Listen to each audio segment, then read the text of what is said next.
নমস্কাৰ, আপুনি চাই আছে অমৃত লাইভ। এই মুহূৰ্তত লৈ আহিছোঁ আমি ৰাজ্যৰ বিভিন্ন প্ৰান্ত তথা দেশৰ বিভিন্ন প্ৰান্তৰ পৰা কেইটামান অতিকৈ গুৰুত্বপূৰ্ণ খবৰ। এক ব্ৰেকিং নিউজ। সাহস আছে যদি কলিয়াবৰৰ পৰা নিৰ্বাচন খেলক গৌৰৱ গগৈয়ে। নগাঁৱৰ পৰা নিৰ্বাচন খেলাৰ কিয় পৰিকল্পনা কৰিছে গৌৰৱ গগৈয়ে। কলিয়াবৰত নিৰ্বাচন খেলি দেখুৱাওক গৌৰৱ গগৈয়ে। আৰু এনেদৰে চেলেঞ্জ দিছে গৌৰৱ গগৈক মন্ত্ৰী পীযুষ হাজৰিকাই। যদি গৌৰৱ গগৈৰ সাহস আছে তেন্তে কলিয়াবৰৰ নিৰ্বাচনত খেলক। ঢিং ৰূপহী চামগুৰি নাইকিয়া হোৱাৰ শংকিত হৈছে গৌৰৱ গগৈ। গৌৰৱ গগৈয়ে অসমীয়া আৰু ভাৰতীয়ই ভোট নিদিয়ে, কেৱল ঢিং আৰু ৰূপহীৰ মানুহেহে ভোট দিয়ে। আৰু এনেদৰে মন্তব্য কৰিছে মন্ত্ৰী পীযুষ হাজৰিকাই। পীযুষ হাজৰিকাই কৈছে যে সমষ্টিৰ পৰা পলাব বিচাৰিছে গৌৰৱ গগৈয়ে। ঢিং ৰূপহী যোৱাৰ বাবেই এতিয়া নগাঁৱত নিৰ্বাচন খেলাৰ পৰিকল্পনা কৰিছে গৌৰৱ গগৈয়ে। যদি সাহস আছে তেন্তে গৌৰৱ গগৈয়ে কলিয়াবৰত নিৰ্বাচন খেলি দেখুৱাওক বুলি মন্তব্য পীযুষ হাজৰিকাৰ। এক ব্ৰেকিং নিউজ। ৰাজ্যবাসীৰ বাবে মুখ্যমন্ত্ৰী ডক্টৰ হিমন্ত বিশ্ব শৰ্মাৰ 17টাকৈ বৃহৎ ঘোষণা। আমি আপোনালোকক এই মুহূৰ্তত জনাই আছোঁ 17টাকৈ ডাঙৰ ঘোষণা কৰিছে ৰাজ্যবাসীৰ বাবে মুখ্যমন্ত্ৰী ডক্টৰ হিমন্ত বিশ্ব শৰ্মাই। আত্মসহায়ক গোটৰ মহিলাৰ বেংকৰ একাউণ্টৰ তথ্য ল'ব চৰকাৰে। প্ৰত্যেক বেংক একাউণ্টত 10,000 টকাকৈ প্ৰদান কৰিব চৰকাৰে। পৰৱৰ্তী বছৰত মহিলাসকলৰ বেংকৰ পৰা 25,000 টকাৰ ঋণ দিয়া হ'ব। এই টকাৰ সুদ বেংকক দিব চৰকাৰে। বিধায়কসকলে গঠন কৰিব একোখনকৈ কমিটি আৰু এই কমিটিয়ে টকা পাবলগীয়া মহিলাসকলৰ নাম সুনিশ্চিত কৰিব। 87,000 যুৱক যুৱতীক ইতিমধ্যে দিয়া হৈছে চৰকাৰী চাকৰি। আৰু জুলাই মাহৰ লগতে আগষ্ট মাহত নতুনকৈ 25,000ক পুনৰ দিয়া হ'ব চাকৰি। এক বৃহৎ ঘোষণা। জুলাই আৰু আগষ্ট মাহত নতুনকৈ 25,000 যুৱক যুৱতীক দিয়া হ'ব চৰকাৰী চাকৰি। লগতে 1 লাখ নিবনুৱা যুৱক যুৱতীয়ে চৰকাৰৰ পৰা লাভ কৰিব 2 লাখকৈ টকা। লগতে 2 অক্টোবৰত সমগ্ৰ ৰাজ্যত ৰোপণ কৰা হ'ব 1 কোটি গছপুলি। বাণিজ্যিক গছপুলি ৰোপণ কৰা হ'ব এই 2 অক্টোবৰত। লগতে চৰকাৰে জনাইছে যে এক অতি ভাল খবৰ, কিয়নো দিল্লীত অসমৰ 25,000 যুৱক যুৱতীয়ে বিহু নৃত্য প্ৰদৰ্শন কৰিব। ৰাজ্যত অনুষ্ঠিত হ'ল খেল আৰু সাংস্কৃতিৰ মহাৰণ। ইয়াৰ পিছতে চৰকাৰে সিদ্ধান্ত গ্ৰহণ কৰিছে যে দিল্লীত পুনৰ 25,000 যুৱক যুৱতীয়ে একেলগে প্ৰদৰ্শন কৰিব বিহু নৃত্য। লগতে ৰেচন কাৰ্ড নথকা সকলো লোকে লাভ কৰিব ৰেচন কাৰ্ড।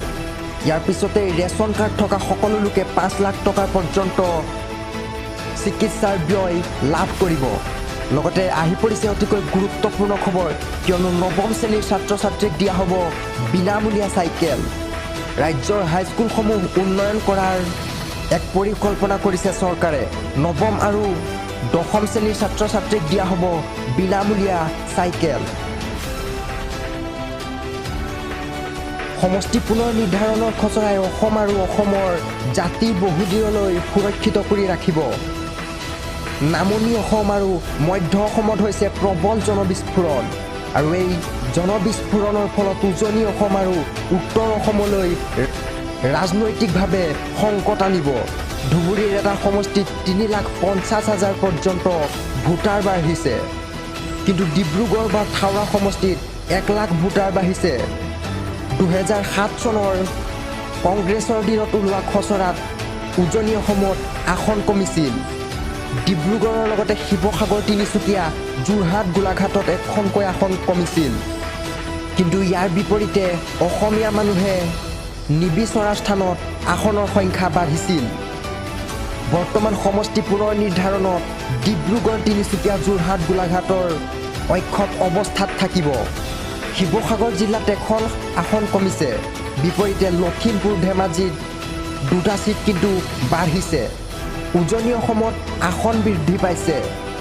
NRC অসম চুক্তিৰ দৰে সমষ্টি পুনৰ নিৰ্ধাৰণো বিফল হ'লে জাতিটোক আমি বচাব নোৱাৰিম। সমষ্টি পুনৰ নিৰ্ধাৰণৰ বিৰোধিতা কৰাসকলে জাতিটোৰ ক্ষতি কৰিছে। যদি আজিৰ দিনত সমষ্টি পুনৰ নিৰ্ধাৰণ নহয়, উজনি অসম আৰু উত্তৰ অসম সংকটত পৰিব।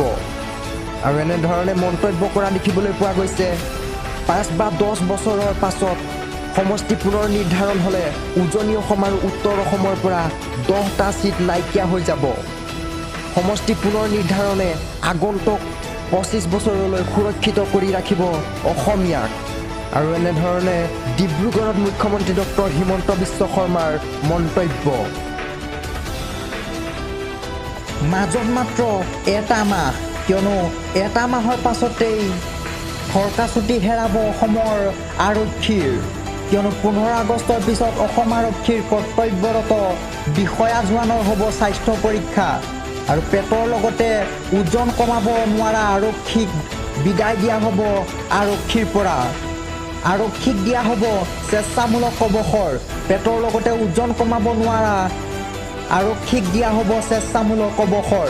যিসকল আৰক্ষীৰ BMI 30তকৈ তলত থাকিব তেওঁলোককহে দিয়া হ'ব চাকৰিৰ অনুমতি। আৰু যিসকল আৰক্ষীৰ BMI 30তকৈ অধিক বেছি ৰূপে থাকিব তেওঁলোকক চাকৰিৰ অনুমতি দিয়া নহ'ব। IPS, APSৰ পৰা আৰম্ভ কৰি অসম আৰক্ষীৰ সকলো শাখাৰ বাবে প্ৰযোজ্য হ'ব এই বৃহৎ নিয়ম। যিসকল অসম আৰক্ষীৰ কৰ্তব্যৰত জোৱান, সেইসকল জোৱানৰ 15 আগষ্টৰ পিছত হ'ব স্বাস্থ্যৰ পৰীক্ষা। 200 ইউনিট বিজুলী ফ্ৰী দিয়াৰ প্ৰতিশ্ৰুতিক অনুমোদন জনালে কৰ্ণাটকৰ কংগ্ৰেছ চৰকাৰে। ৰাহুল গান্ধী তথা কংগ্ৰেছে জনতাক দিয়া 5 প্ৰতিশ্ৰুতিত অনুমোদন কৰ্ণাটকৰ নতুন চৰকাৰৰ। কথা দি কথা ৰাখিলে কৰ্ণাটকৰ নৱগঠিত চৰকাৰখনে। বিনামূলীয়া চাউল, মহিলাক আৰ্থিক সাহায্য, লগতে ডিগ্ৰী ডিপ্ল'মা শিক্ষাৰ্থীকে ধন দিয়াৰ প্ৰতিশ্ৰুতি দিছিল কংগ্ৰেছৰ চৰকাৰে। ইয়াৰ পিছতেই মন্ত্ৰীসভাৰ বৈঠকত 5টা প্ৰতিশ্ৰুতিকে দিয়া অনুমোদন। প্ৰতিশ্ৰুতি মৰ্মে গৃহিণীয়ে লাভ কৰিব 2000 টকাকৈ, লগতে স্নাতকসকলে মাহে 3000কৈ আৰু ডিপ্ল'মাধাৰীসকলে মাহে 1500 টকাকৈ দিয়াৰ প্ৰতিশ্ৰুতি দিছিল কংগ্ৰেছে। এই প্ৰতিশ্ৰুতি পাহৰি নাযাওঁ বুলি জনতাক আশ্বাস দিছে ৰাহুল গান্ধীয়ে। লগতে কৰ্ণাটকত 1 জুলাইৰ পৰা জনতাই লাভ কৰিব 200 ইউনিট বিনামূলীয়া বিদ্যুৎ সেৱা। এই মুহূৰ্তত অনলাইন গেম খেলি ভাল পোৱা সকলৰ বাবে লৈ আহিছোঁ এক বেয়া খবৰ, কিয়নো ভাৰতত নিষিদ্ধ হ'বলৈ গৈ আছে অনলাইন গেম। অনলাইন গেম নিষিদ্ধ কৰাৰ পৰিকল্পনা কৰিছে ভাৰতৰ কেন্দ্ৰীয় চৰকাৰে। মোদী চৰকাৰৰ চকু দেশৰ ডিজিটেল জগততো। মূলতঃ 3 প্ৰকাৰৰ গেম নিষিদ্ধ কৰিব ভাৰত চৰকাৰে। মানুহৰ বাবে ক্ষতিকাৰক আৰু নিচাযুক্ত গেম নিষিদ্ধ কৰাৰ পৰিকল্পনা চলাইছে ইতিমধ্যে চৰকাৰে। স্বতন্ত্ৰ নামৰ এই সংস্থাই নিয়ন্ত্ৰণ কৰিব অনলাইন গেম। কৃত্ৰিম বুদ্ধিমত্তা নিয়ন্ত্ৰণ কৰাৰ পৰিকল্পনা চৰকাৰৰ। কেন্দ্ৰীয় তথ্য প্ৰযুক্তি মন্ত্ৰী ৰাজীৱ চন্দ্ৰশেখৰে সদৰি কৰে এই তথ্য। কৃত্ৰিম বুদ্ধিমত্তা নিয়ন্ত্ৰণ কৰাৰ প্ৰক্ৰিয়াৰে স্বতন্ত্ৰ সংস্থাই নিয়ন্ত্ৰণ কৰিব ভাৰতত অনলাইন গেম। মানুহৰ বাবে ক্ষতিকাৰক আৰু নিচাযুক্ত গেম নিষিদ্ধ হ'ব ভাৰতৰ পৰা। মূলতঃ 3 প্ৰকাৰৰ গেম নিষিদ্ধ কৰিব ভাৰত চৰকাৰে।